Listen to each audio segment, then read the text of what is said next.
So often we're seeking for joy or happiness in the external world, thinking that if we only just lose those 10 pounds or get that promotion or find our true mate, then we'll be satisfied. But that's a real trap that keeps us endlessly seeking for joy through particular conditions. In the Vedic tradition, they teach us that our true nature is Sat Chit Ananda, being, consciousness, and bliss. And so how do we get to really taste that bliss without needing to go on a grand wild goose chase to rearrange ourselves and our life?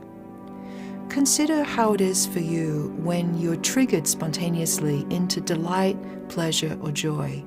Our heart may be triggered into joy by the sweetness of being with our grandchild, or having fun with our dog, or the beauty of intimate relationship.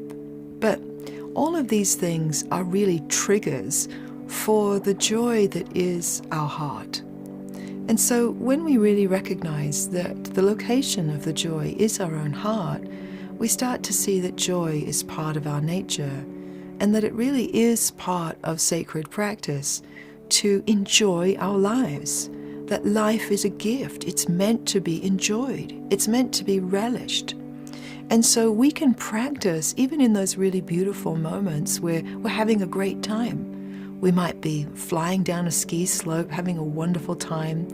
We might be getting down on the dance floor to some fabulous music. We might be at a wonderful gallery, savoring some incredible art. We might be in a rose garden, just really getting high on the beauty of nature doing her thing. But the real source of the joy is our own heart bubbling up its nectar of what is called in the Vedic traditions Ananda. So it's really important when we feel this to actually engage with it, to really unabashedly celebrate life, to be grateful for it, to relish it, as if on each inhale we're just really drinking the goodness, and on each exhale we're saying thank you. We're acknowledging what we have.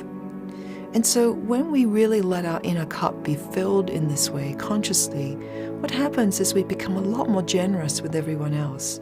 We feel sympathetic joy. We feel celebratory when something good happens for someone else. It resolves envy. It resolves the spiritual poverty of lack.